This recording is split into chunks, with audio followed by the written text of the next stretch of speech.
8 to be great. The 8 traits successful people have in common. Number 2, work. You know, when I was interviewing all these successful people, they kept telling me how hard they worked. And I remember standing there thinking, geez, another comment about work? Why don't they tell me the real secret to their success? Then finally I realized hard work is a real secret to their success. All successful people work very hard.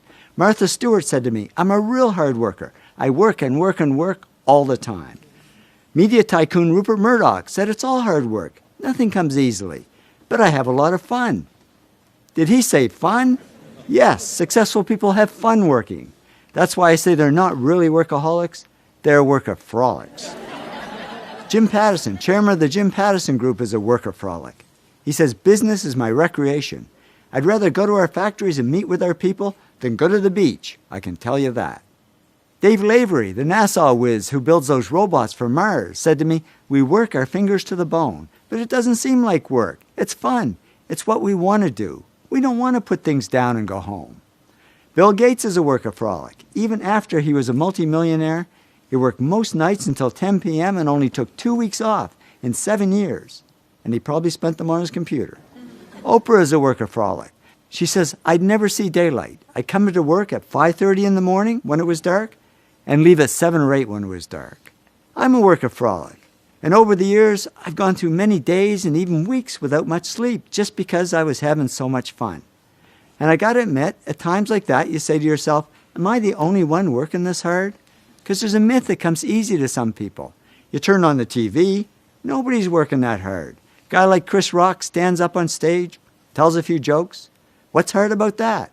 But even Chris says, I wasn't the funniest guy growing up, but I was the guy who worked on being funny the hardest. Trust me, I've interviewed over 500 successful people. Not one of them said it came easy, even though they were doing what they loved. And we tend to underestimate work and overestimate talent. But in the end, work tops talent. Arthur Benjamin, America's best math whiz, said to me, I think numbers and I have always gotten along, but I'm sure my talent is just due to the time and hours and work that I've put into it. Many talented people don't achieve as much success as they could, unfortunately, because they sit back on their talent and never learn to work hard. That's what happened to Michael Jordan when he first started playing basketball. He had the talent, but he wasn't putting in the work, and the coach actually cut him from the high school basketball team. Boy, that was a wake-up call. He says, I was very disappointed. I started working on my game the day after I was cut. And he soon became the hardest working player in basketball, who made fun of the other players who weren't working hard. And that hard work is what made him the greatest basketball player of all time. So I'd say the real gift isn't talent, it's the ability to work hard. And we tend to underestimate work and overestimate smarts. But in the end, work wins over smarts.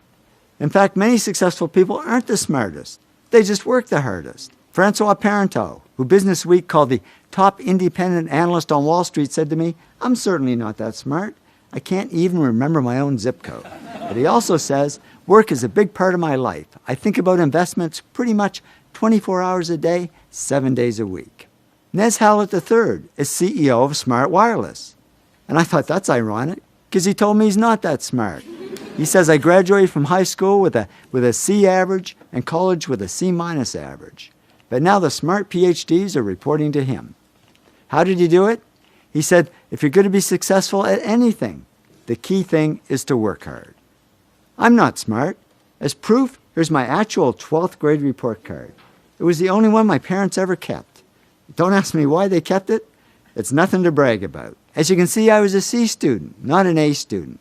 I don't think I'd even make it into college these days. So how did I achieve some success and wealth? I just worked hard. Many 60 to 80-hour weeks. And now I know I'm not alone. Thomas Stanley studied hundreds of millionaires, and he discovered most millionaires weren't A students, didn't score high on tests, and teachers didn't think they'd ever succeed. But they did succeed because they worked hard. So the good news is, if you're not the smartest, if you're a C student, not an A student, the really good news is you can still succeed. Because the word success has 2 C's and no A's. You can still succeed as long as you work hard. And what if you are smart? Well, I'm sorry, there's absolutely no hope for you. Because many smart people don't achieve as much success as they could, unfortunately, because they rest on their smarts and never learn to work hard. Yong Kim, president of Lucent Technology, says people who are the smartest sometimes don't realize their full potential because things get too easy, so they don't push themselves hard.